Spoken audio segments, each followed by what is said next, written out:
tercera sesión de esta serie, Cómo tomar decisiones sabias. Recuerde que no estamos tocando temas así, disparándolos aisladamente. Es una secuencia que usted tiene que ir armando. Es un eslabón de una gran cadena al final, donde tomamos principios concadenados, vuelvo a repetir, principios que nos van a ayudar a realizar, a tomar las decisiones que tenemos que tomar antes de finalizar el año, manteniendo un estado óptimo mi vida espiritual. Es nuestro tercer tema de esta serie, el cual vamos a desarrollar ahora.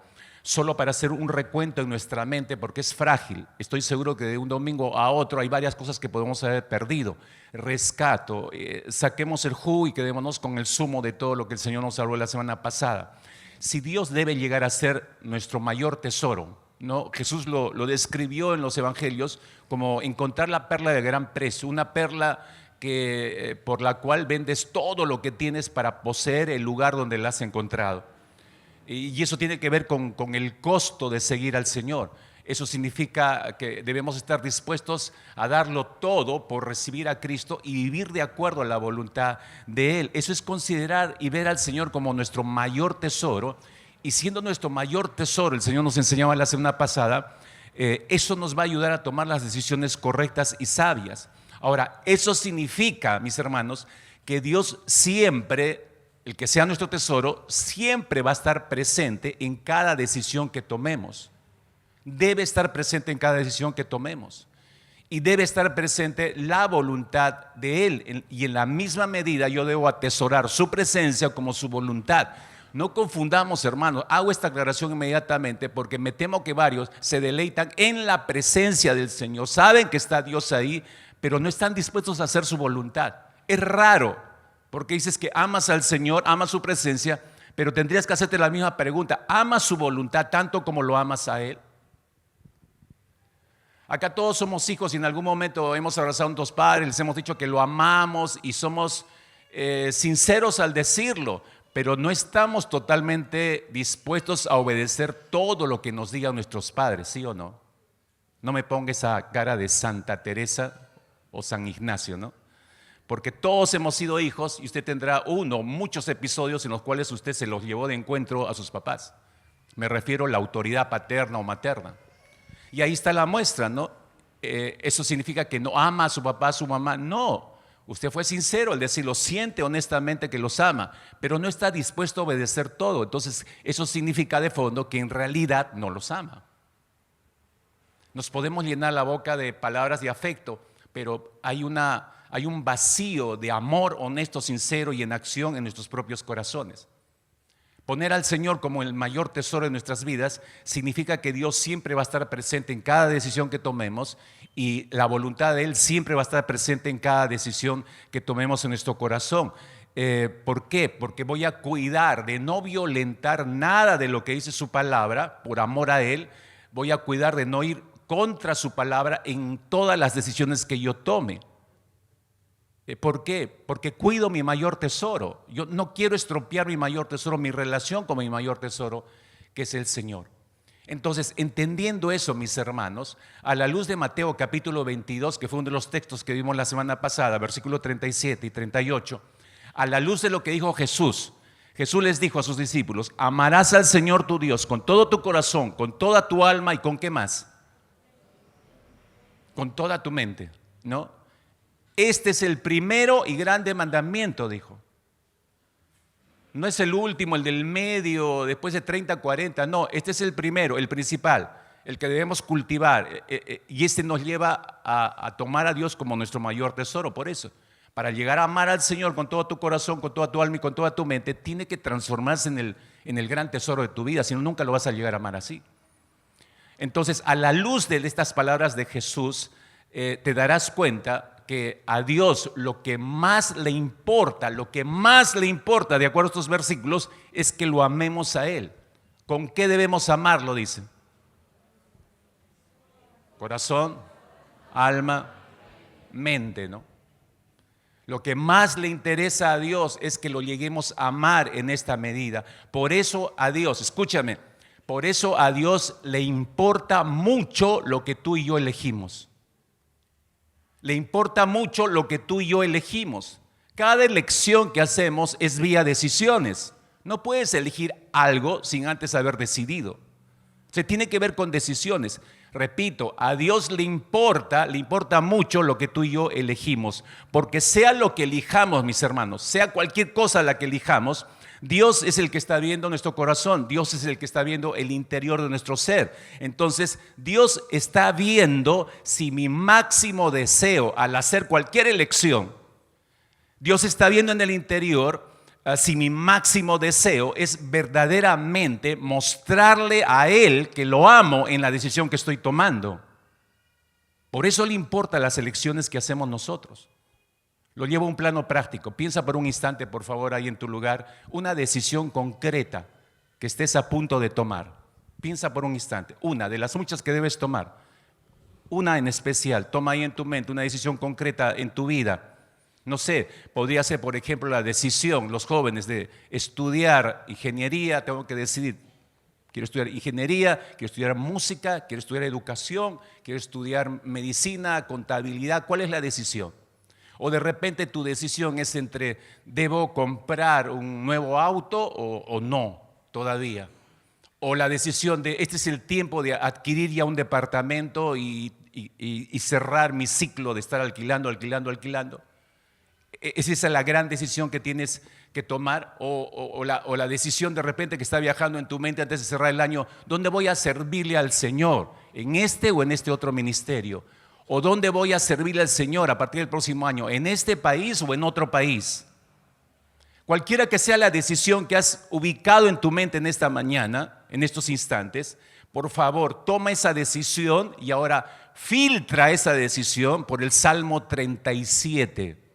Fíltrala por el Salmo 37, versículo 4. Deleítate a sí mismo en Jehová y Él te concederá las peticiones o deseos de tu corazón.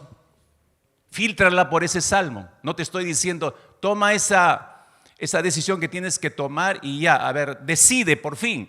No, antes de decidir, fíltrala por este salmo primero.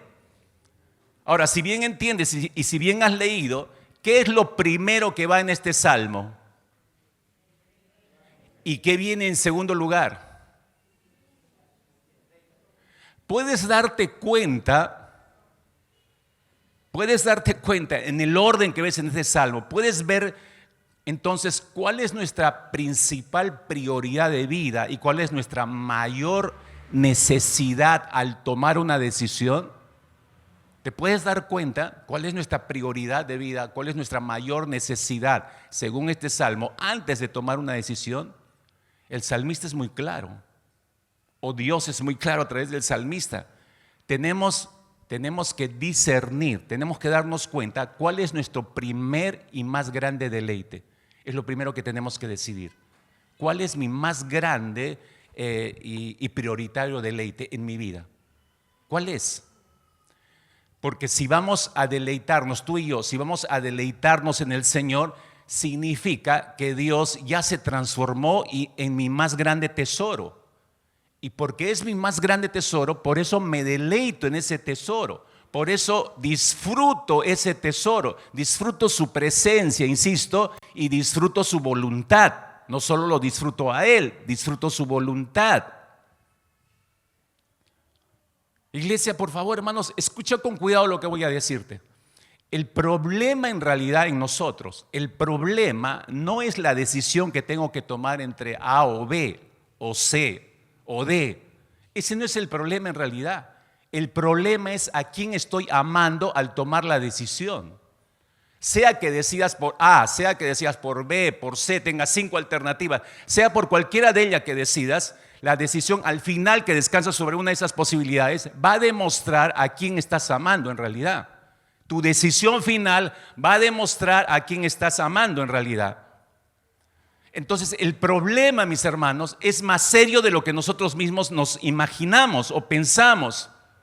Porque nosotros en esa decisión, en esa elección entre A, B, Z, X, Y, Z, las alternativas que estés manejando o que tengas, en la decisión que tomamos, podemos nosotros engañarnos a nosotros mismos, así tal cual me está escuchando. Yo puedo tomar una decisión engañándome a mí mismo o a mí misma. al tomar esa decisión. ¿Por qué digo esto? Porque nuestro problema en realidad, hermanos, es que nuestra tendencia por la naturaleza de pecado es santificar nuestras decisiones. Solemos santificar nuestras decisiones y le colocamos un manto de santidad a nuestras pasiones ocultas. Nuestra tendencia, hermanos, es a colocar la etiqueta de voluntad de Dios a mis propios sueños. Le coloco la etiqueta voluntad de Dios a mis propios deseos.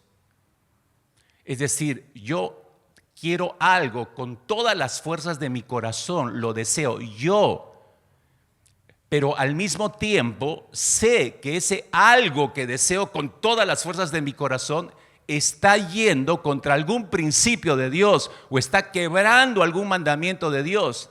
Entonces lo que hago para convencerme a mí mismo, en primer lugar, de que esto es lo que yo deseo, convenzo a mi mente que sí lo necesito y que esa es la voluntad de Dios. Ahí nos engañamos. Ahí es donde le colocamos la etiqueta voluntad de Dios, cuando en realidad no lo es. Son solo deseos egoístas personales, cuyo anhelo más profundo, ese deseo, yo quiero esto, y yo quiero esto, y yo quiero esto, simplemente está mostrando no que amas a Dios, sino que te amas a ti mismo o a ti misma.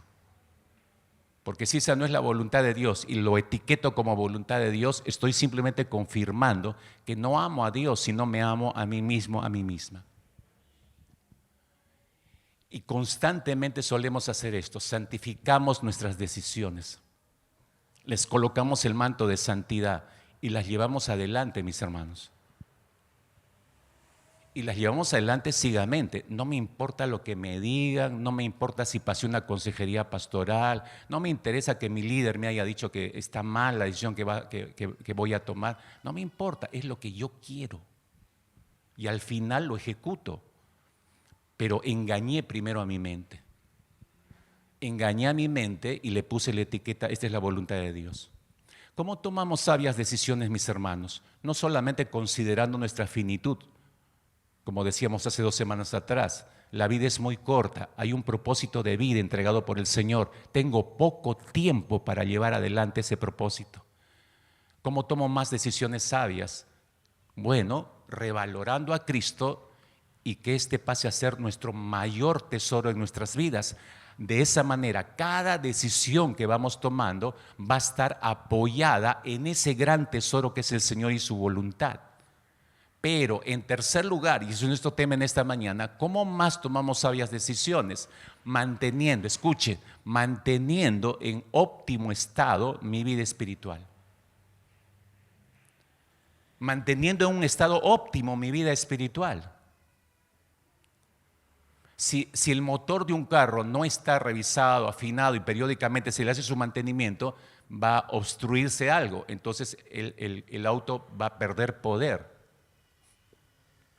Cualquier máquina necesita su periodo de mantenimiento, porque si no se va a estropear, va a dejar de funcionar.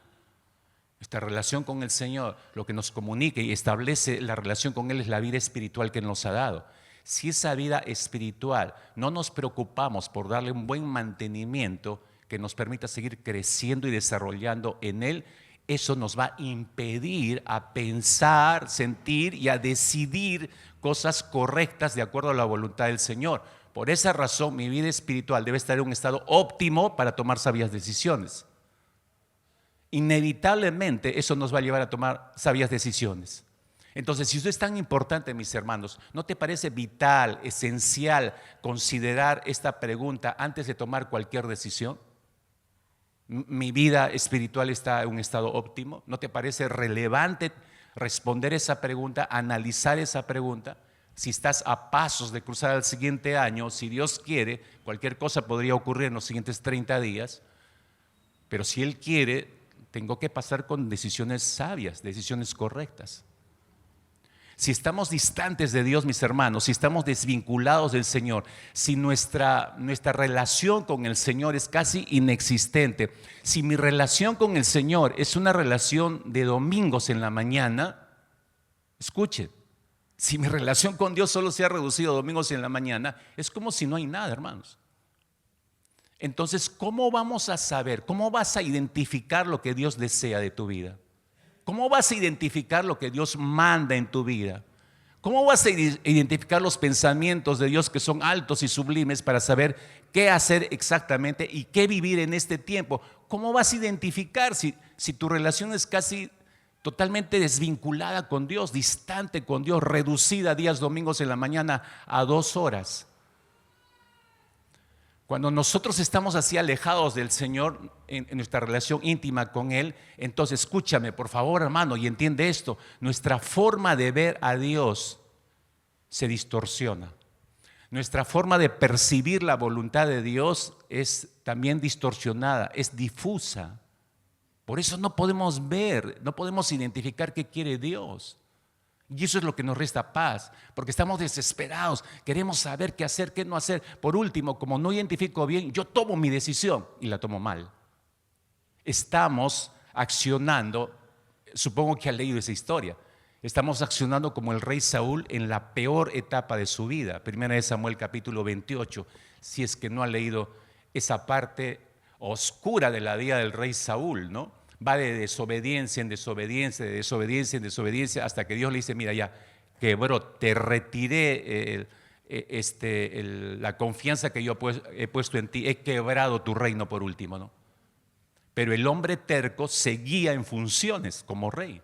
A pesar que Dios lo había desechado, él seguía en funciones y seguía obstinado en sus desobediencias. Entonces llegó un momento en que su acérrimo enemigo, ancestral enemigo, los filisteos, se preocupa. Este es el resultado de vivir alejado de Dios y no tener una vida espiritual óptima. Difusamente lo veo a Dios. Se distorsiona la voluntad de Dios en mi mente y corazón. 1 Samuel capítulo 28, versículo 5 hacia adelante. Dice, cuando vio Saúl el campamento de los filisteos, tuvo miedo, porque sabía que llevaba las de perder. Tuvo miedo, dice. Se turbó su corazón en gran manera y este es el resultado, miren. Y consultó Saúl a Jehová, pero Jehová no le respondió ni por sueños, ni por Urim, ni por profeta. Había un silencio de Dios. ¿Por qué? Porque el mismo Saúl se había encargado de quebrar la relación con el Señor. Y lo busca en un momento de crisis. Esta es la historia nuestra, ¿no? Cuando ya estamos lejos del Señor, no nos importa, ¿no? Reducimos mi relación con el Señor a domingo en la mañana y después cuando entra una crisis, quiero que Dios me ayude. Quiero que Dios me solucione el problema. Ahí sí le busco a Dios. Ya es exactamente lo que hace Saúl, pero Dios no responde absolutamente nada. Versículo 7. Entonces Saúl dijo a sus criados, miren la locura de este hombre, buscadme una mujer que tenga espíritu de adivinación para que yo vaya a ella y por medio de ella pregunte. Y sus criados le respondieron, he aquí una mujer en Endor que tiene espíritu de adivinación. Wow. Esto es no tener la vida espiritual en estado óptimo. No veo a Dios, su voluntad es difusa, entonces termino haciendo las cosas inimaginables. Este era el rey de Israel. Había leído toda la ley, se le exigía a todos los reyes que lean toda la ley. Y él había leído Deuteronomio capítulo 18, versículo 10 hacia adelante. El mandamiento es claro de parte de Dios. No se halle en ti a los que entreguen a sus hijos a sacrificios, no haya agoreros, no haya adivinos, no haya en ti gente que consulte a los muertos, etcétera, etcétera. Es un mandato clarísimo que Dios dio a su pueblo. Este rey lo leyó. ¿Y qué estaba haciendo en este instante? Mire cómo, escuche por favor y dése cuenta por favor, iglesia. Esto, cuando no tenemos una vida en estado óptimo espiritualmente hablando, me olvido lo que Dios ha mandado. No tomo en cuenta lo que Dios ha mandado y lo violento, pero pretendiendo que estoy haciendo correctamente, porque este rey quería saber qué debía hacer frente a sus enemigos los filisteos, consulta recién a Dios en crisis. Dios está en silencio y su olvido de la palabra del Señor lo lleva a violentar la propia palabra del Señor. Las desobediencias y rebeldías de este rey lo fueron distanciando de Dios poco a poco. Sus pecados fueron aislándolo cada vez más de Dios. Así que llegado el momento crítico en su vida, busca a Dios, pero no haya respuesta de él. No podía comunicarse con Dios porque él mismo había tomado distancia con el Señor. Entonces, ¿cómo veía él a Dios? ¿Te das cuenta? Difuso. ¿Cómo ves tú a Dios en esta época de tu vida? ¿Lo ves claramente? ¿Distingues la voluntad de Él? ¿La entiendes? Una cosa es que la leas. No, yo leo todos los días, como me dicen. Pero ¿le entiendes? ¿Sabes realmente lo que Dios está esperando de ti? ¿Cómo veía Saúl al Señor a estas alturas? Como su astrólogo personal. Que en un momento crítico se sentaba delante de él y su astrólogo personal le tenía que decir lo que estaba pasando en su bola de cristal y le tenía que decir lo que tenía que hacer y darle solución a sus problemas, como si fuera un empleado de él, como si Dios fuera un empleado de Saúl. Hermanos míos, Dios no es así por si acaso. Nuestro Padre Celestial no es así. No podemos vivir fuera de su voluntad y luego en momentos de crisis querer que Él nos solucione nuestros problemas. Hermanos, por favor, anota esto muy bien en tu corazón y en tu mente. No podemos buscar a Dios cuando nos apetece o cuando nos da ganas nada más. No podemos buscar a Dios en esas condiciones y querer saber su voluntad para mi vida. Escuche con cuidado lo que voy a decir y se lo pongo en gigante ahí para que no diga, yo tengo problemas con mi lente, nada. Pon la siguiente, por favor, Elisita. Supongo que lo lee, ¿no? Desde donde esté sentado lo puede leer, ¿no? No puede usted esperar revelación de la voluntad de Dios sin relación con Dios. No hay revelación sin relación. No hay revelación sin relación. No hay revelación sin relación. Espero que no se le olvide eso. No es que yo lo busque cuando ahora necesito desesperadamente que me diga qué debo hacer, pero toda una vida has estado distanciado del Señor, no has cultivado la relación con Él. Entonces, ¿por qué vas a esperar que Dios te revele lo que tienes que hacer en ese instante? No lo va a hacer. Por eso es que nosotros tomamos nuestras decisiones y decía yo, no nos va bien. Entonces, si te has dado cuenta, es clave, mis hermanos, es sumamente prioritario considerar cómo se halla mi vida espiritual antes de tomar cualquier decisión. Entonces vamos a ver dos cosas en los siguientes minutos. En primer lugar, ¿cómo podemos saber? Si es importante mi estado espiritual, ¿cómo puedo saber si mi vida espiritual está desarrollando correctamente?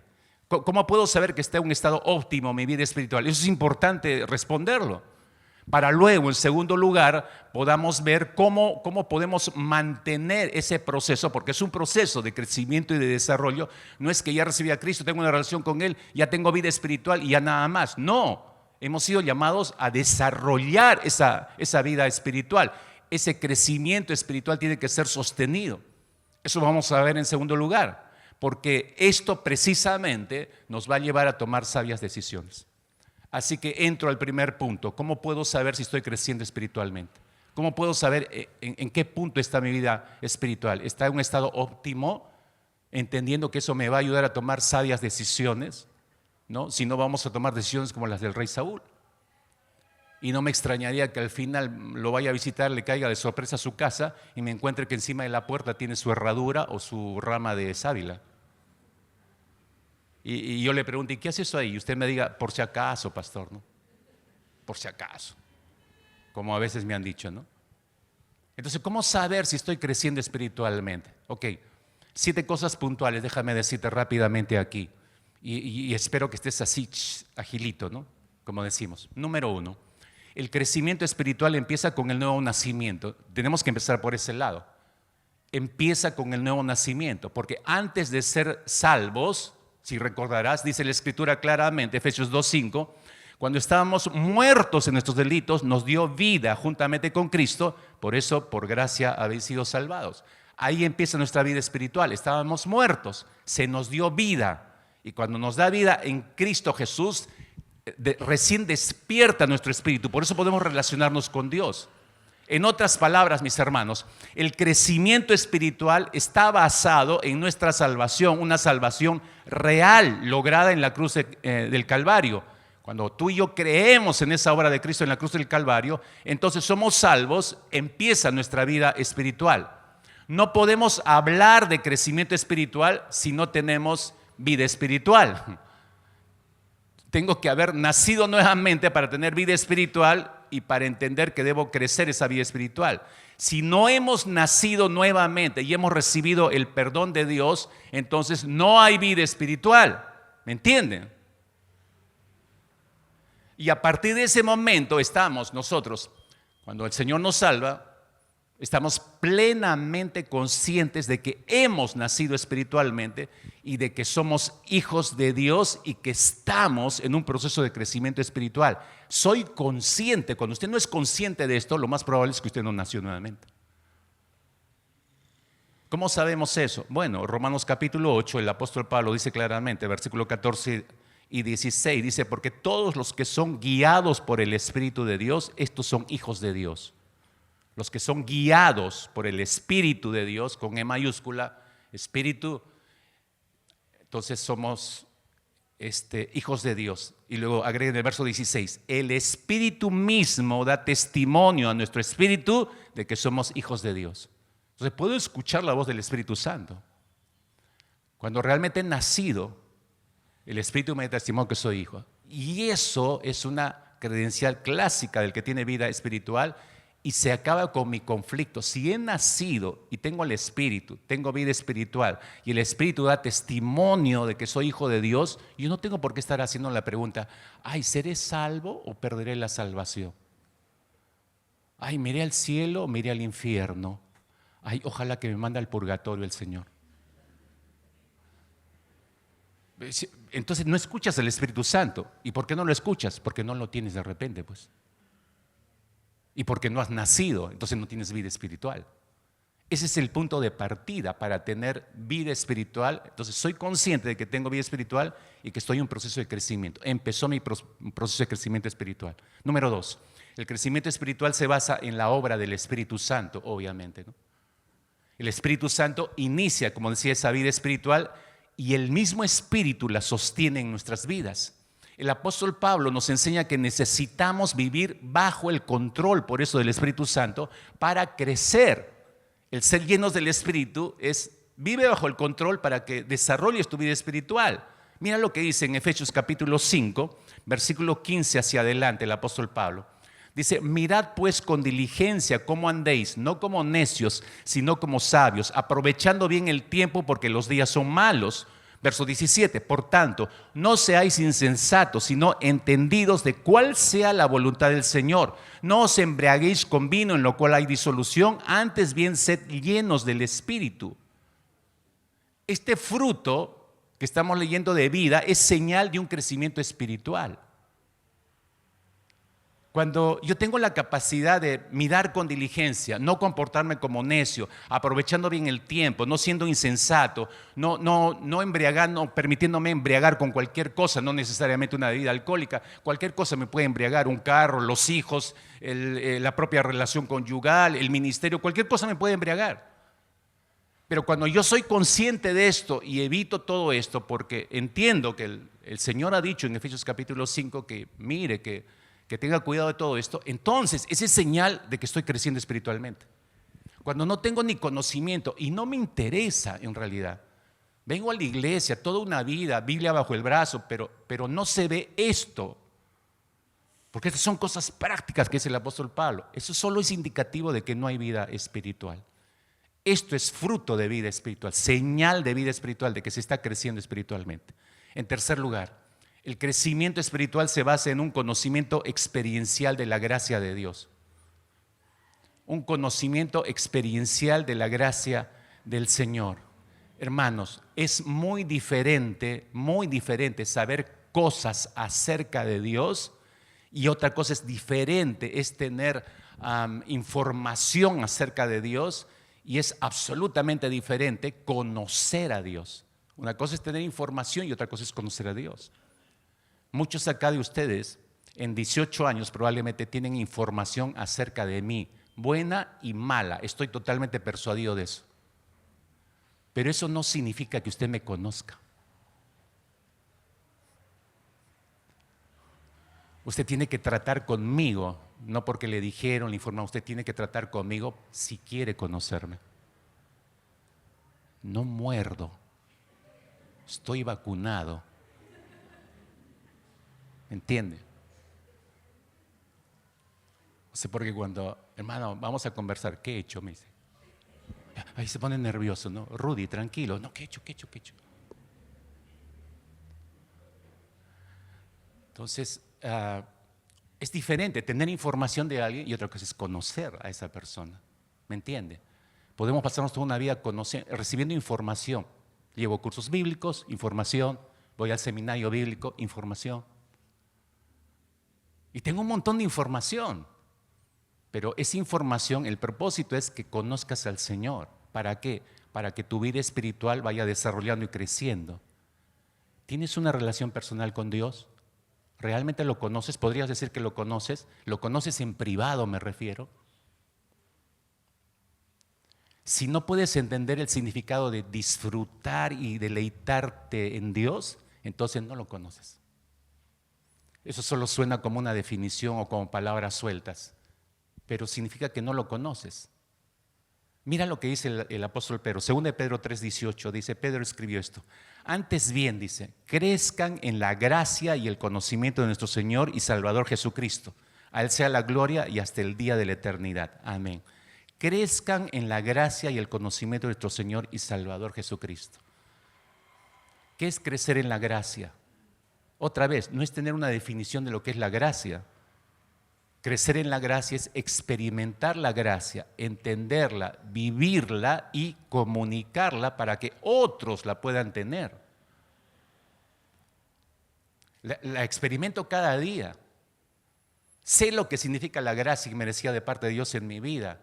La he identificado en mi vida y por eso puedo hablar de la gracia a otras personas. Si no puedes hablar de la gracia de Dios bíblicamente a otras personas, no has crecido espiritualmente. Este es un mandato, crecer en la gracia y el conocimiento de nuestro Señor. El término acá, conocimiento en el griego, es por relación, conocer al Señor, conocer su voluntad. No por estudios, sino por relación personal. Ese es el énfasis de Pedro aquí también. Y Pablo lo hace de la misma medida. Esta es una medida para identificar si estoy creciendo espiritualmente. En cuarto lugar, el crecimiento espiritual genera una actitud de humildad. Siempre va a generar una actitud de humildad. Es contradictorio decir que estamos creciendo espiritualmente mientras somos orgullosos. Es contradictorio, porque si estoy creciendo espiritualmente, ya no debería haber orgullo, ya no debería haber soberbia, ya no debería haber mentira, ya no debería haber engaño, etcétera, etcétera. Si lo que sabes de Dios, escúchame, hermano, si lo que sabes de Dios es la verdad y tú crees que lo que dice Dios en su palabra es la verdad, entonces ese conocimiento debe producir transformación en tu vida. Y de la transformación en tu vida, lo que tú muestres externamente va a ser concordante con lo que dices, enseñas o mencionas acerca de tu relación con el Señor. Tu forma de actuar va a avalar lo que tú estás predicando con tu boca. Santiago capítulo 4, versículo 6 dice, pero Él da mayor gracia, por eso dice, resiste a los soberbios y da gracia a los humildes. Es como que Dios exalta al humilde y tiene una pasión singular por el humilde Dios. Sin embargo, el mismo texto nos dice que Dios resiste al soberbio, resiste al orgulloso. Mis hermanos, y tendría toda la mañana para hablar acerca del orgullo, ¿no? Pero mejor no me pico y lo dejo ahí. ¿No? Porque el orgullo tiene una serie de matices, ¿no? No solamente hay cosas que se notan claramente del orgullo, pero hay cosas que viajan en el interior de nuestro corazón que muestran mucho orgullo, pero son muy, muy sutiles, muy, muy sutiles. necesitamos seguir el ejemplo de Jesús, definitivamente hablando de la humildad, ¿no? Por eso existe el texto de Filipenses capítulo 2, versículo 5 hacia adelante. Haya pues en ustedes, miren cómo lo plantea el apóstol Pedro, ¿no? O Pablo. Haya pues en ustedes esta actitud, es decir, esta actitud es esta manera de pensar, ¿no? Que hubo también en ¿quién? En Cristo Jesús, el cual, aunque existía en forma de Dios, no consideró el ser igual a Dios como algo a que aferrarse, sino que se despojó a sí mismo, tomando forma de siervo, haciéndose semejante a los hombres, y hallándose en forma de hombre, se humilló él mismo, haciéndose obediente hasta la muerte y muerte de cruz. Esto es humildad, hermanos. Despojarse de todo lo que él era y venir acá y habitar en medio de nosotros, hermanos, es el cuadro más excelente de humildad que podemos tener para seguirlo. En quinto lugar, el crecimiento espiritual viene como efecto de una transformación real. Dios nos recibe tal y cual somos, mis hermanos. Cuando venimos a Él nos recibe tal cual somos, pero nos ama demasiado como para dejarnos así. ¿Recuerdas al hijo pródigo? Todo mugriento llegó, le cambió absolutamente todo. Todo lo que llevaba encima, sandalia, puso anillo en el dedo. Totalmente el padre trabajó en la limpieza de él, digamos, ¿no? Si podríamos verlo de esa manera. Por eso el apóstol Pablo, pensando en el efecto transformador real como una señal de espiritualidad creciente, él dice en Romanos capítulo 12, en los primeros versículos: por tanto, hermanos, les ruego por las misericordias de Dios, dice, que presenten sus cuerpos como sacrificio vivo y santo, aceptable, es decir, agradable a Dios, que es culto racional de ustedes, y no se adapten, es decir, no se conformen, no se adapten a este mundo, sino transfórmense mediante la renovación de su mente para que verifiquen cuál es la voluntad de Dios, lo que es bueno y aceptable, agradable y perfecto. Es decir, esto es una transformación real, la transformación de nuestras mentes, la renovación de nuestra mente, el yo decidir presentarme a Dios para que Él produzca esa renovación de mente. Eso es una señal de transformación real. Me estoy disponiendo para Dios, me estoy abriendo al accionar, al obrar de Dios en mi vida. Cuando no hay ese deseo, cuando yo no busco esto, entonces esa es señal de que no hay vida espiritual y no está en un estado óptimo en nuestras vidas, obviamente. En sexto lugar, el crecimiento espiritual inspira una actitud de avance. Esta es una señal, mis hermanos. Yo no sé si algunos se habrán dado cuenta que esto me puede ser de gran ayuda en mi vida para mostrarme dónde voy, dónde me encuentro. Cuando Dios trabaja en nuestras vidas, nos reta a seguir creciendo. Hace un instante decía, Dios nos ama tanto que nos encuentra totalmente mugrientos y no nos deja así. Él quiere lo mejor para nosotros. Entonces nos lava, nos limpia, provee el alimento adecuado para que crezcamos saludablemente, ¿no? Entonces el crecimiento espiritual inspira una actitud de avance, ¿no? El apóstol Pablo lo describió de esta manera. Regreso a Filipenses capítulo 3, versículos 13 y 14. Dice el apóstol: hermanos, yo mismo no considero ya haberlo ya alcanzado, pero una cosa hago, olvidando lo que queda atrás y extendiéndome a lo que está delante, prosigo a la meta para obtener el premio del supremo llamamiento de Dios en Cristo Jesús. Hermanos, el apóstol Pablo, mientras andaba en el Señor, no andaba pendiente de los retrovisores, ni tampoco andaba rebobinando para reescuchar su vida pasada. ¿Qué quiero decir con esto, mis hermanos? Señal de crecimiento espiritual es no quedarse estancado en el pasado. Ya pasó, hermanos. Ay, pero yo me acuerdo que tú dijiste, yo me acuerdo. Estás estacionado en el pasado. Esa es señal de que no estás creciendo. Ya pasó, pues, ¿no? Fue doloroso, qué sé yo, pero bueno, lo dejé, lo entregué a mano del Señor, eché mi ansiedad y confié en el cuidado del Señor. Eso es ver las cosas del pasado. Pero si estoy con los retrovisores constantemente rebobinando el cassette para escuchar y otra vez, y tajándome y sangrando y con radio romántica encima, Peor, pues. Peor, ¿no? Ay, siempre en el pasado, en el pasado. Eso es indicativo de que no estás avanzando. Mire, cuando hablo de actitud de avance, una motivación para avance, miren cómo lo expresa el apóstol Pablo. Una cosa, olvidando lo que queda atrás. Ya, lo debo dejar atrás, se acabó, punto.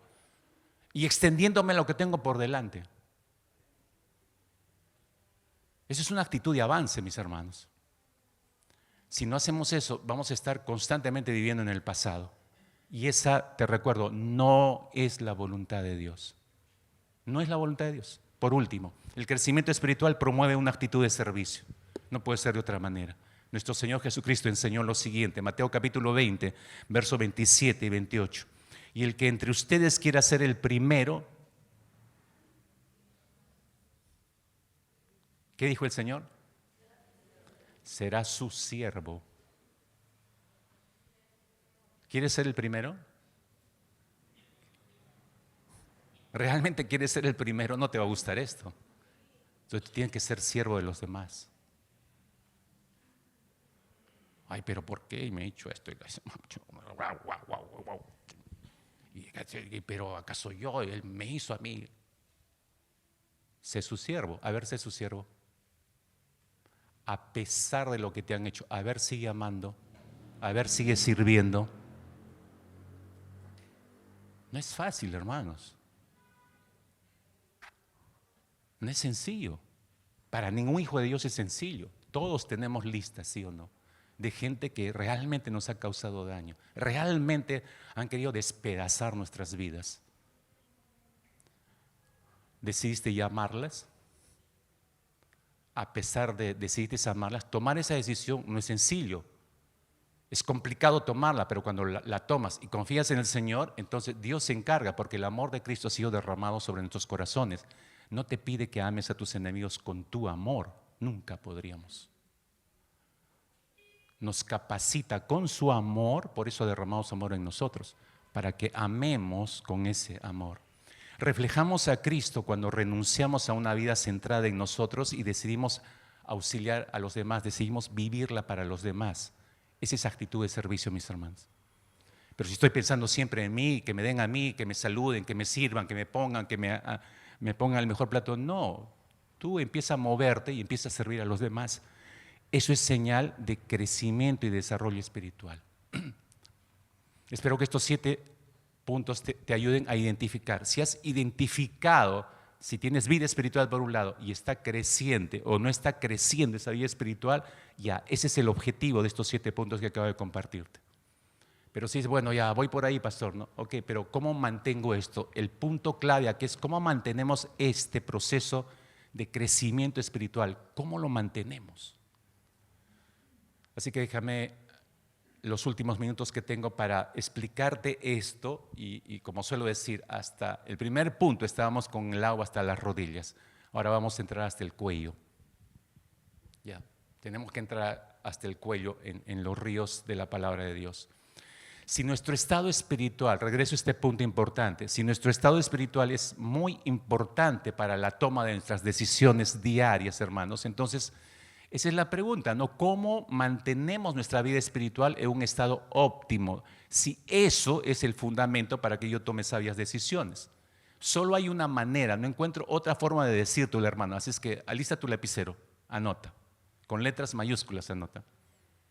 ¿Cómo mantengo mi vida espiritual en estado óptimo? Solo hay una manera, no evitando la cruz. Ya está, podría terminar el mensaje acá. Vamos a orar.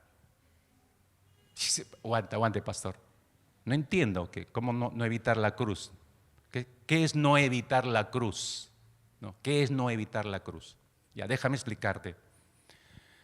La cruz, tú sabes, es el símbolo del cristianismo. Símbolo del cristianismo. Lugar donde Cristo pagó por todos nuestros pecados, donde Él ganó la salvación para nosotros. Pero me temo que ha perdido ese significado.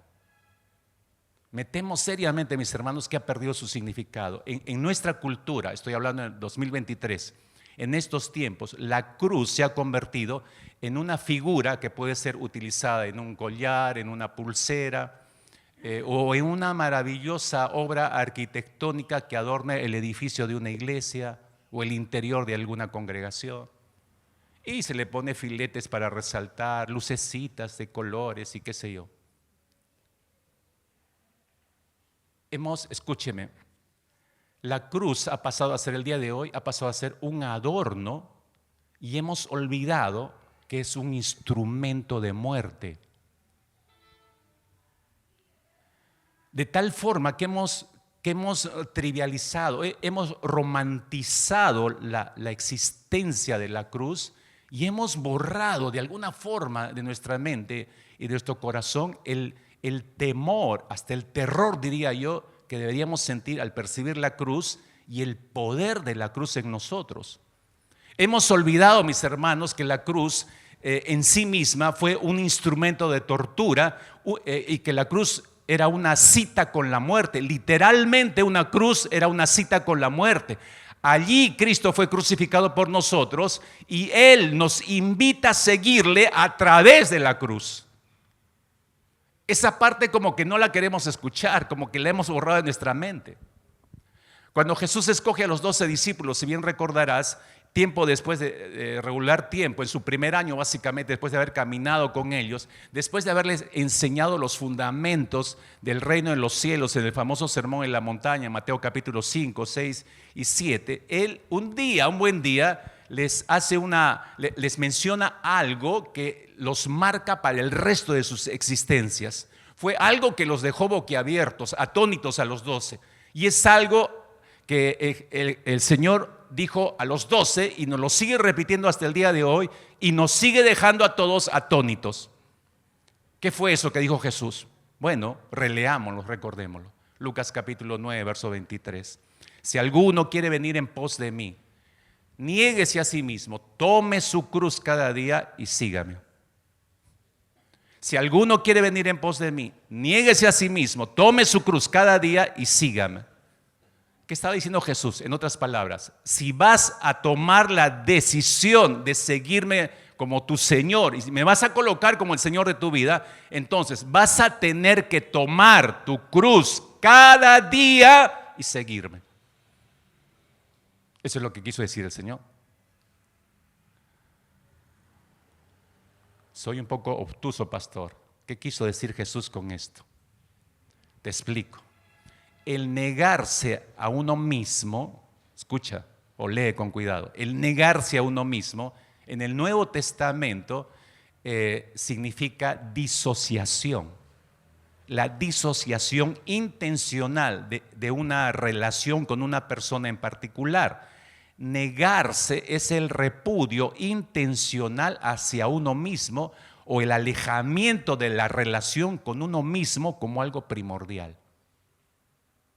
Es decir, me repudio a mí mismo. Eso es negarse a sí mismo.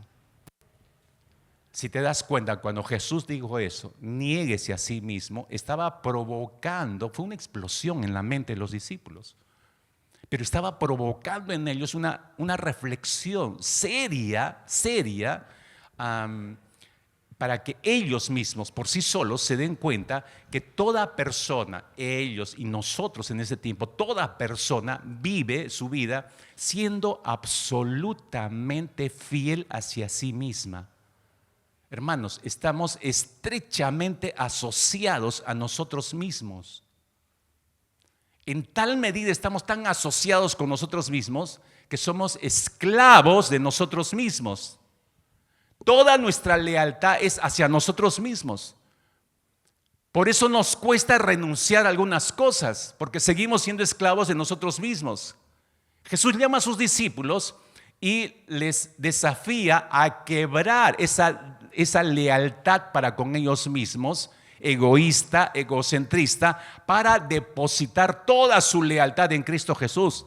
Es lo que siempre he predicado, es un cambio de afectos, es un cambio de lealtades. Jesús les está diciendo, tienen que morir a su lealtad ustedes mismos, disociarse de ustedes mismos, aborrecerse a sí mismos para amarme a mí, para seguir mi voluntad y vivir de acuerdo a mi voluntad. Por la revelación del apóstol Pablo, porque esto sin tener el Nuevo Testamento nos quedaría un poco pero que en realidad no entendemos la profundidad de lo que Jesús quiso decir. Pero gracias a Dios tenemos la revelación del Señor a través del apóstol Pablo y ahora podemos comprender mejor esa demanda de Jesús para nosotros. Gálatas capítulo 2, versículo 20. Miren cómo lo explica magistralmente el apóstol Pablo desde su experiencia. Dice Pablo: con Cristo estoy juntamente crucificado. Y ya no vivo yo, mas vive Cristo en mí. Y lo que ahora vivo en la carne, lo vivo en la fe del Hijo de Dios, el cual me amó y se entregó a sí mismo por mí. Ya no vivo yo. Y lo que vivo, lo vivo en la fe del Hijo de Dios. ¿No? Tomar la cruz, mis hermanos, escúchame, de acuerdo a lo que está diciendo el apóstol Pablo, tomar la cruz inicialmente, la primera vez que la tomamos, significa morir a mi voluntad. Recibo a Cristo y tengo que morir a mi voluntad. Esa es una verdadera conversión. No nos engañemos, mis hermanos. No es llorar y levantar la mano, llorar y repetir lo que el predicador dijo. Eso no es conversión. Conversión es decidir morir a mi voluntad. Muero a ser leal a mí. A partir de ahora voy a ser leal a Cristo. Eso es la verdadera conversión. Entonces, tomar la cruz, cuando yo muero a mí, tomo la cruz. Porque la cruz es muerte. Por eso dice el apóstol Pablo: con Cristo estoy juntamente crucificado. Decidí morir, como Cristo murió por mí en la cruz, decidí morir con Él. Decidí morir. Entonces significa morir a mi voluntad para someterme en absoluto a la voluntad de Cristo. Al decidir hacer eso cuando tomamos esa decisión, en ese instante se nos otorga vida espiritual. Ahí empieza nuestra vida espiritual. Ahora entiendo quién es Cristo y quién soy yo delante de Cristo. Entonces, por eso el apóstol Pablo agregó y dijo: lo que ahora vivo en la carne, lo vivo en la fe del Hijo de Dios. Lo que está diciendo el apóstol Pablo dice: ahora vivo de acuerdo a la voluntad de Dios. Esto significa, según el apóstol Pablo, que la decisión inicial de morir del apóstol Pablo y la nuestra, de morir a nuestra voluntad para vivir sujetos a la voluntad de Dios, escúcheme, debe ser sostenida. Empezó aquí, pero debe ser sostenida el resto de mi vida. No debe menguar en lo sumo. Debe ser vivido diariamente, debe ser sostenida todos los días. ¿Cómo hacemos esto? ¿Cómo hacemos esto, mis hermanos? Dijo el Señor Jesucristo: tome su cruz cada día.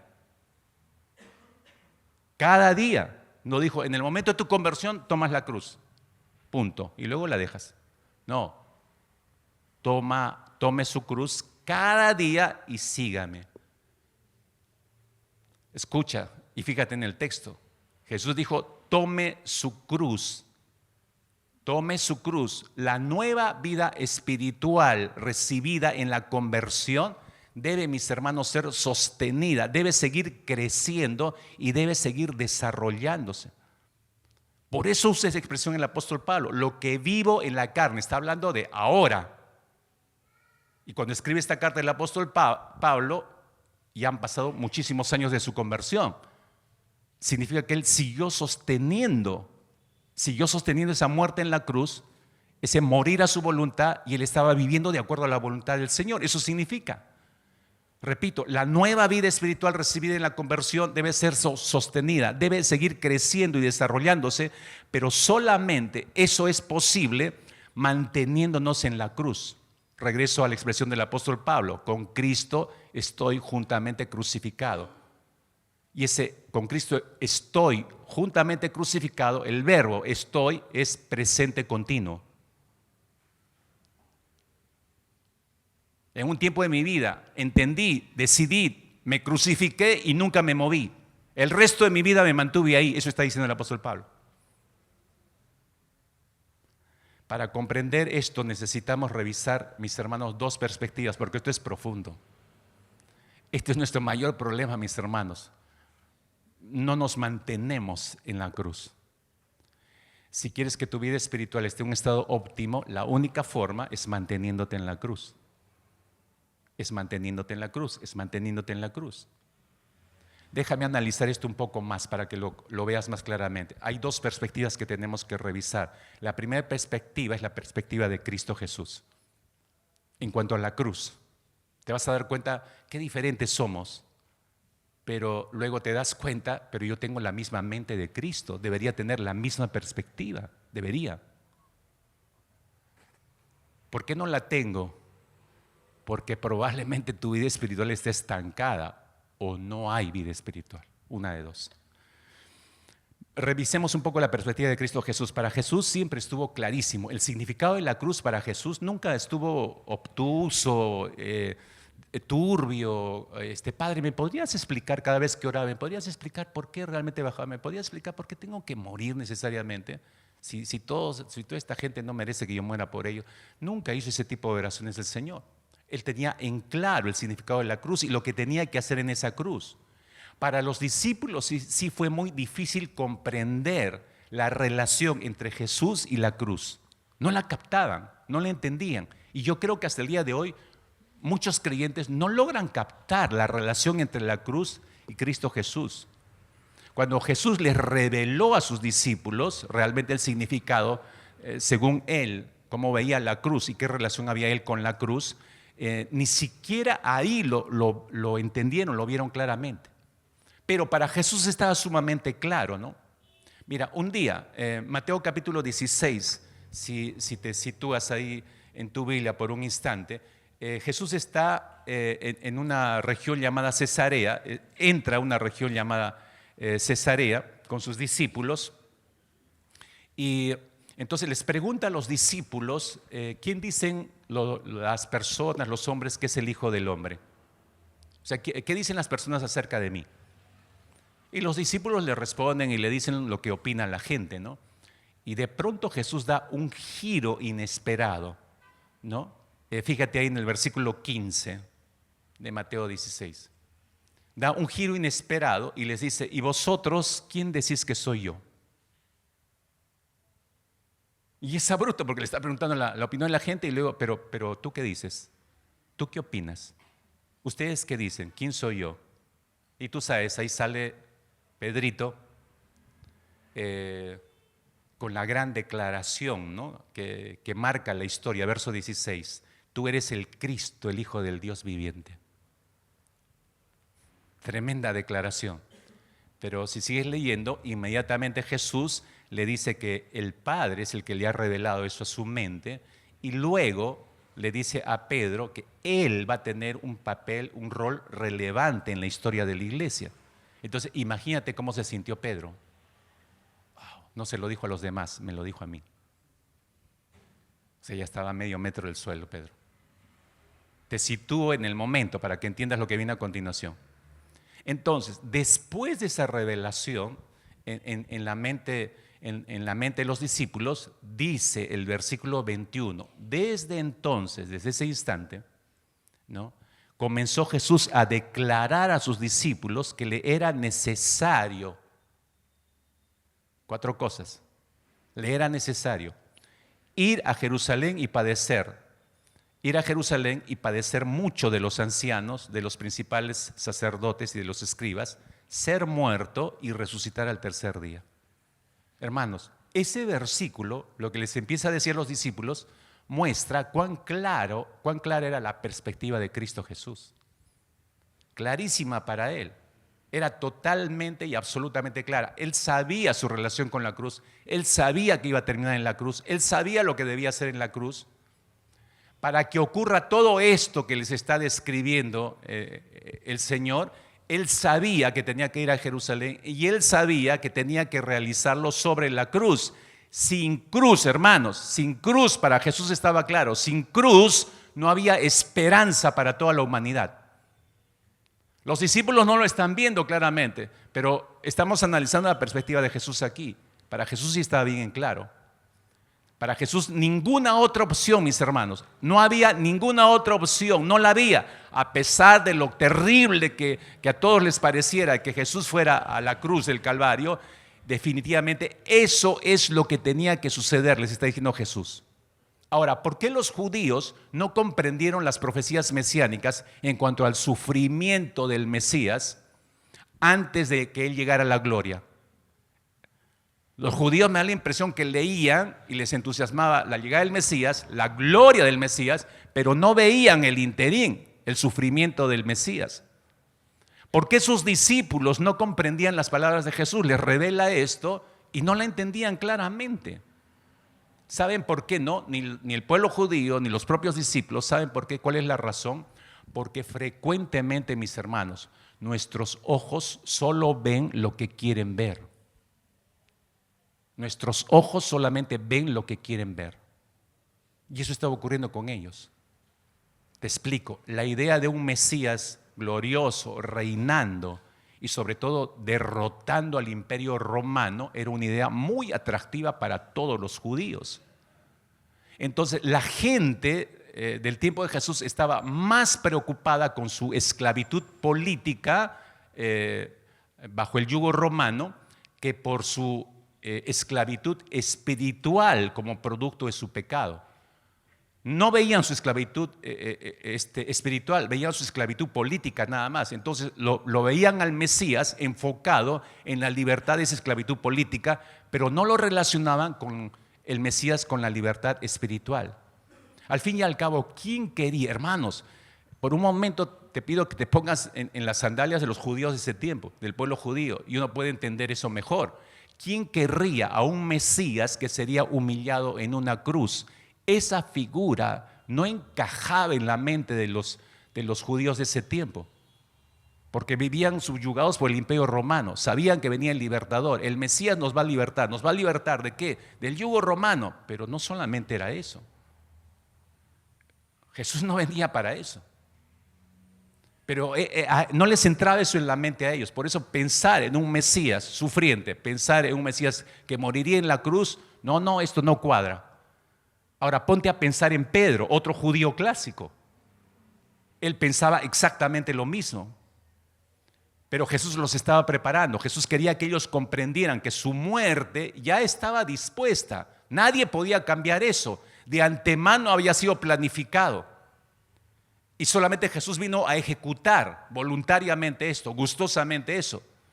No era un plan terrible que agarró desprevenido, que sorprendió al todopoderoso creador de los cielos y la tierra. No, eso estaba debidamente planificado. Por supuesto, no importaba cuán doloroso iba a significar esos días venideros cuando se terminara esto de ejecutar sobre la cruz del Calvario. Pero el punto era que eso ya estaba dispuesto de antemano. Jesús quería que comprendieran eso, que nadie lo podía cambiar, nadie lo podía variar. Eso ya estaba determinado desde la eternidad.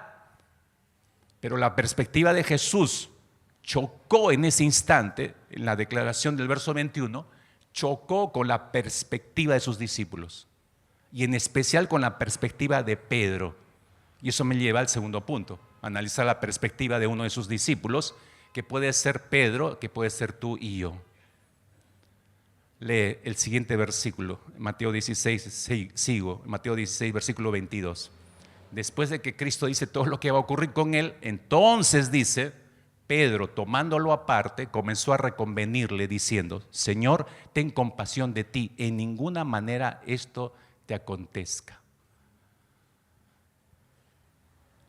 Ay, Pedrito, ¿no? Cómo duele leerte, Pedrito. No sé si te percatas, Pedro no podía ver cómo la cruz y la muerte de su amado maestro podía ser plan de Dios. No lo veía, no lo entendía. Y es por eso que se planta delante del Señor y se opuso cuando Jesús empieza a dar detalles de su inminente muerte. Porque recuerde que después de esta declaración, tiempo después iba a ser tomado prisionero. Les recuerdo, mis hermanos, Pedro está en un proceso de crecimiento espiritual, pero aquí con esta reacción de Pedro ya podemos ver, podemos notar una ya posible manifestación de la falta de crecimiento espiritual, y a eso llamo la atención de todos ustedes.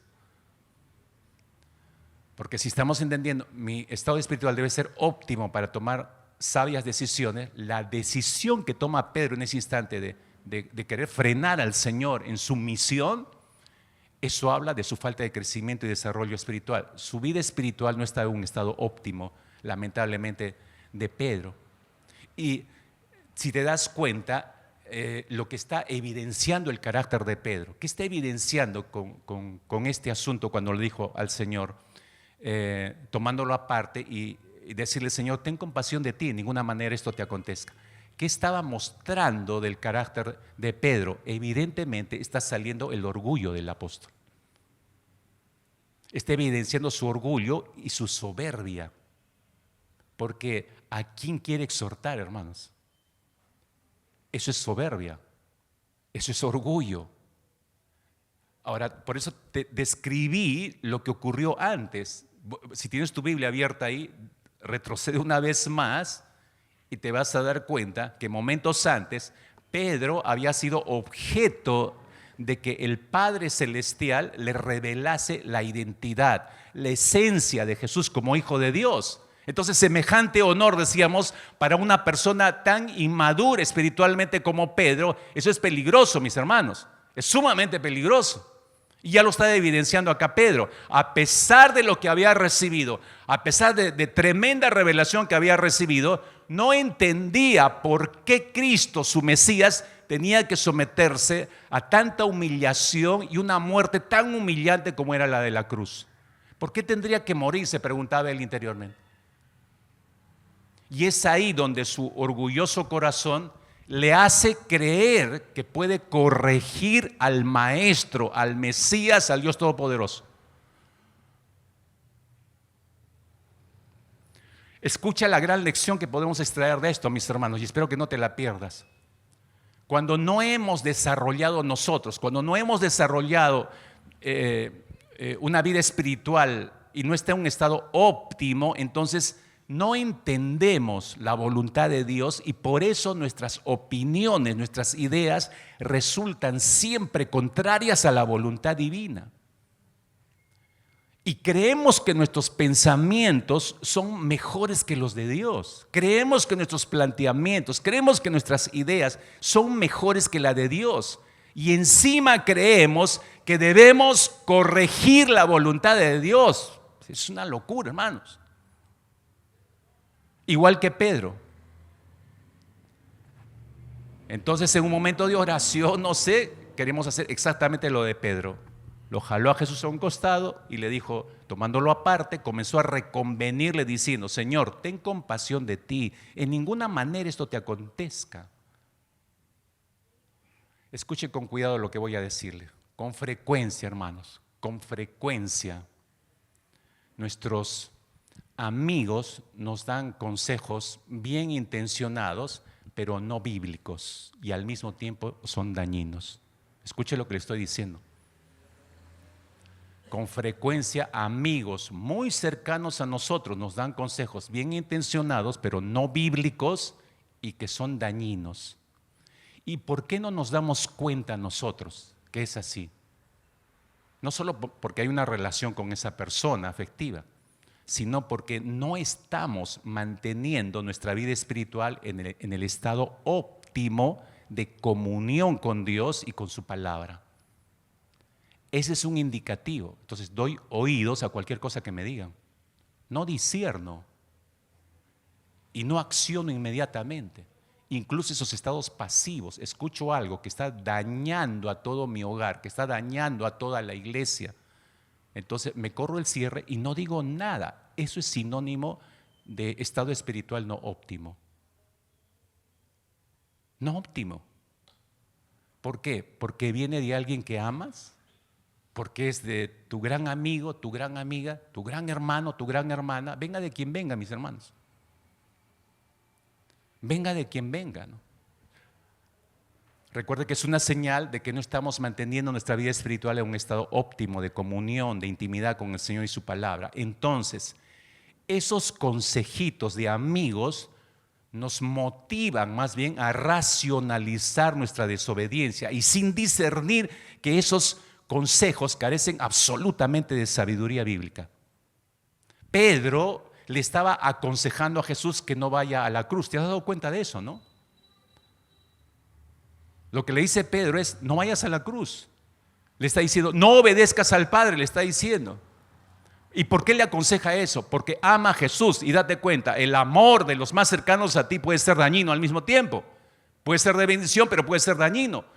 Pedro no se lo estaba diciendo de mala intención, sino que él amaba tanto al Señor que le aconsejó esto, que desobedezca al mismo Padre Celestial, porque esa obediencia, Jesús le está diciendo entre líneas, esa obediencia es demasiado dolorosa para ti y para nosotros. Entonces no te acontezca esto, no la obedezcas, no lo hagas, desobedece al Padre.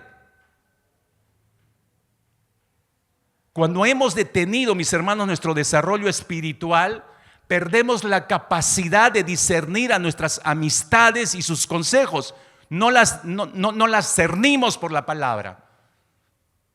Las creemos de primera instancia. Observe cuidadosamente el accionar del apóstol Pedro.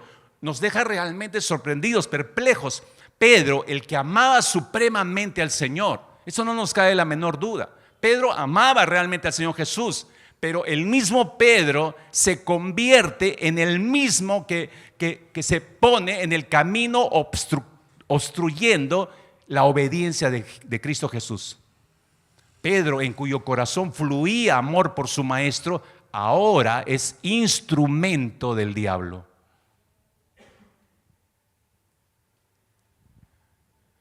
La sugerencia de Pedro, escuche, la sugerencia de Pedro golpeó el corazón del pacto eterno. La sugerencia de Pedro se llevó de encuentro el plan divino. La cruz había sido predeterminada, hermanos. La cruz había sido predeterminada como el instrumento a través del cual se iba a cumplir el propósito de Dios para la humanidad. Si Cristo no llegaba ahí, no había esperanza para ninguno de nosotros. Así que sopese lo que le estaba aconsejando Pedro al Señor Jesucristo. Sin cruz, mis hermanos, la remisión de nuestros pecados, nuestra redención, jamás se hubiera llevado a cabo. Y ahora Pedro, escúcheme, el gran amigo del Señor, el que lo amaba, el maestro, Pedro estaba parado entre Jesús y la cruz. Se metió en el medio. No vayas a la cruz, le está diciendo Jesús. Mi hermano, mi hermana, mi hermano, mi hermana, hay alguien,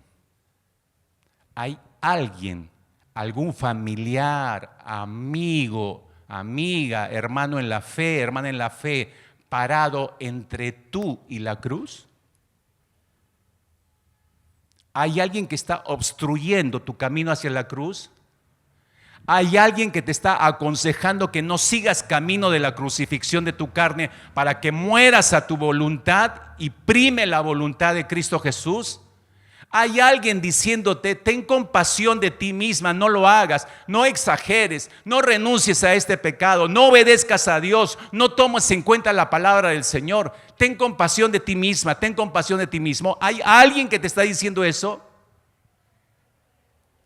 Repito, si Jesús hubiera aceptado la sugerencia de Pedro, todos nosotros, todos hermanos, estaríamos perdidos hasta el día de hoy. Pedro le reprochó al maestro, pero al mismo tiempo fue reprendido por Jesús. Jesús le dijo que su sugerencia era satánica. No estoy exagerando. Lee el versículo 23.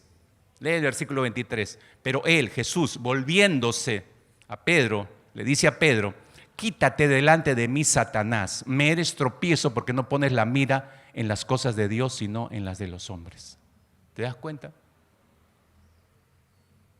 Claro, Jesús se dirige al que está provocando todo esto, al que está detrás de todo esto en primer lugar. Sabe que es Satanás, sabe que no es Pedro en sí mismo. Pedro se ha convertido en el instrumento del diablo en ese instante. Entonces Jesús reprende primero al diablo, primera línea: quítate delante de mí, Satanás, punto y coma. Le dio la orden y Satanás tuvo que obedecer. Sigue luego hablando a Pedro: me eres tropiezo. En otras palabras: Pedro, ¿cómo es posible que te estés prestando para esto, para ser instrumento del diablo? Me eres tropiezo porque no pones la mira en las cosas de Dios, sino en las de los hombres. ¿Qué valor tienen las cosas finitas de este mundo, hermanos? ¿Qué valor tiene tu mayor adquisición aquí en la tierra? ¿Qué valor comparado con la eternidad? No tiene ninguno. Absolutamente no tiene ninguno. Quítate delante de mí, Satanás. ¿Por qué le dice esto? Porque el mejor de los consejos, escúchame, porque el mejor de los consejos, el consejo más tierno, más amoroso de nuestros familiares, amigos, hermanos en la fe, que quieran impedirnos obedecer la palabra de Dios, todos, absolutamente todos son de procedencia demoníaca. A la luz de este versículo. Cualquiera que sea la persona, por más que ames, si de su boca sale cualquier sugerencia a que no vayas, no sigas camino a la cruz en obediencia al Señor, entonces es un consejo demoníaco. Cuando detenemos nuestro desarrollo espiritual, nuestra mira no está en las cosas de Dios. Jesús le dijo esto a Pedro: quítate delante de mí, Satanás, me eres tropiezo porque no pones la mira en las cosas de Dios, sino en la de los hombres. Pedro no había madurado lo suficiente para haber discernido esto, para mantener su mente y sus ojos en las cosas de arriba. Él seguía pensando en lo de abajo.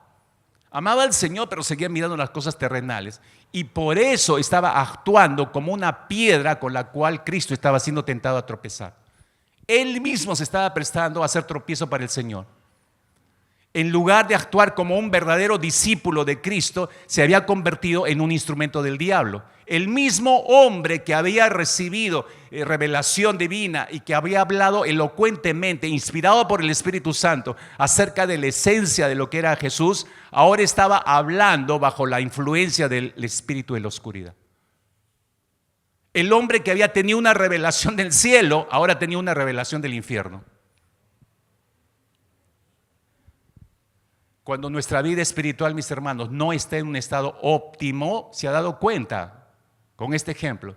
Cuando nuestra vida espiritual no está en el estado óptimo, no tomamos sabias decisiones. Vea las decisiones de Pedro, fueron terribles. Y el peligro, mis hermanos, es aún mayor, pues como vemos en el caso del apóstol Pedro, Satanás puede lanzar saetas de fuego hacia nuestra mente para influenciar nuestra mente. No puede tomarnos, cierto, pero puede asaetear nuestras mentes con dardos de fuego, como dice la Escritura, y puede influenciar nuestros pensamientos. Lo hizo con Pedro. Si lo hizo con Pedro, ¿crees que no lo va a hacer contigo? ¿O conmigo, o con cualquiera de nosotros aquí? Qué importante es escuchar cuando nos hablan.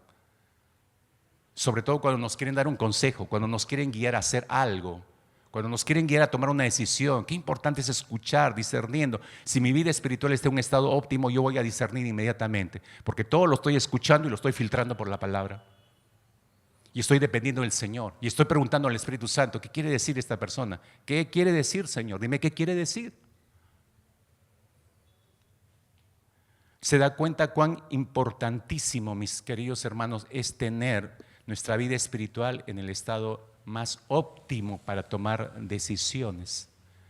Y el único lugar, mis hermanos, donde podemos mantener el estado óptimo de nuestras vidas espirituales es en la cruz. El apóstol Pablo fue clarísimo. Regreso a Gálatas capítulo 2, verso 20, en la última parte. El apóstol Pablo es clarísimo cuando dijo: y lo que ahora vivo en la carne, lo vivo en la fe del Hijo de Dios, el cual me amó y se entregó a sí mismo por mí. Lo vivo. Hace unos minutos atrás lo dije, lo vuelvo a repetir. Lo vivo cuando dijo, el verbo aquí denota una acción permanente, continua, persistente. Lo vivo en la fe del Hijo de Dios, es decir, creyéndole a Dios. Le empecé a creer un día, por eso me crucifiqué con Él y sigo crucificado y le sigo creyendo al Señor. Todo lo que Él dice es verdad, está diciendo el apóstol Pablo. Y eso lo llevó a tomar decisiones sabias a Pablo. Revise todas las decisiones del apóstol Pablo después de convertido y se va a dar cuenta que todas fueron decisiones sabias. Mantener nuestra vida espiritual en un estado óptimo nos permite, hermanos, seguir viendo la cruz en su dimensión correcta. Nos permite seguir viendo y valorando todo lo que Cristo consiguió en esa cruz. Tenemos claridad al ver la cruz. Valoramos la cruz porque la vemos en su real dimensión. Déjame terminar con una ilustración en esta mañana. No sé cuántos habrán escuchado la historia de aquel operador de un puente levadizo que tú sabes, esos puentes elevadizos donde son levantados para que pasen por en sentido o transversal, pasen, transiten camiones de carga y para que no se choquen con el puente, ¿no? Entonces luego que pasan, hay un tiempo, vuelve a bajar el puente elevadizo para que siga el tránsito por el puente. Entonces, no sé si usted leyó la historia de este hombre que operaba un puente elevadizo. Un día, a medida que ve que se va acercando el tren de carga, o el tren de pasajeros, perdón, el puente estaba levantado, estaba terminando de pasar el tránsito abajo, y termina y empieza a accionar el maquinista, este hombre empieza a accionar para que baje el puente. Entonces empieza a bajar el puente y él está chequeando que baje el puente y está mirando que el tren está a la distancia correcta, está en el tiempo de bajar el puente, y cuando está a la mitad de bajar el puente, se percata de pronto que debajo de los rieles del puente está su hijo menor, que por alguna razón jugando llegó allí y está totalmente trabado su hijo. Entonces, él, en fracciones de segundo, este hombre, él sabe que si sale de la cabina y va a querer llegar a donde está su hijo, no va a tener tiempo. El tren está más cerca. Si él detiene el proceso de bajar el puente, el tren se va a descarrilar y van a morir cientos de personas en ese tren. Entonces, en esa fracción de segundos, el maquinista tiene que decidir quién va a seguir con vida. Entonces toma la decisión y sigue haciendo descender el puente, y mientras va triturando literalmente la vida de su hijo bajo el puente, y el puente tomando su nivel, en el justo momento en que el tren cargado de pasajeros cruza el puente, y todos los que estaban dentro del puente, al cruzar el puente, ven al maquinista y todos lo saludan al maquinista. Sin saber, ninguna de esas personas, sin entender en absoluto cuánto le debían a ese maquinista. Hoy la gente, mis hermanos, el día de hoy, 2023, la gente sigue por las rutas de su vida, van felices por sus caminos, olvidando cuánto le debemos a Dios. No recuerdan que su hijo sacrificado en la cruz fue el motivo del dolor del Padre, que tuvo que voltear su rostro para que se cumpliese el plan divino, para beneficiarnos a nosotros. Y la gente pasa por cada cruz saludando, hasta haciendo reverencia, sin entender lo que ha ocurrido en esa cruz, sin comprender la dimensión de lo que Cristo logró en esa cruz. Saludan alegremente la cruz, se inclinan ante la cruz, sin entender que en ese lugar Cristo logró la reconciliación nuestra con el Padre Celestial a un precio muy alto. El apóstol Pablo dijo: pero lejos esté de mí gloriarme, sino en la cruz de nuestro Señor Jesucristo, por quien el mundo me es crucificado a mí y yo al mundo. Pablo está diciendo, pues por medio de la cruz de Cristo, el mundo ha muerto para mí y yo muerto para el mundo. Punto. Yo espero que a partir de hoy, mis hermanos, decisión que deba tomar, regrese a la cruz. Asegúrese que su vida espiritual está en óptimo estado antes de tomar una decisión. Oramos, oramos, oramos.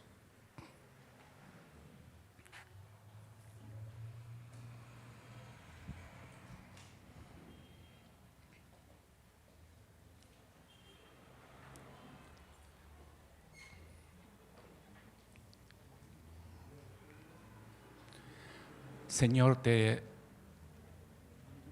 queremos de verdad dar gracias, porque no veníamos para escuchar algo así probablemente, pero tu palabra es tan clara, Señor. Gracias por la vida del apóstol Pedro, que hasta el día de hoy sigue enseñándonos nuestro propio corazón. Gracias porque todos los errores, traspiés, pecados del apóstol Pedro, Señor, nos hacen recordar simplemente lo que somos. Pero qué bueno eres que a través de tu palabra nos muestras las soluciones inmediatas. No nos dejas colgados en lo que somos, en nuestro carácter, en nuestra vida de pecado, nuestras distancias contigo, nuestra insensibilidad para tu palabra.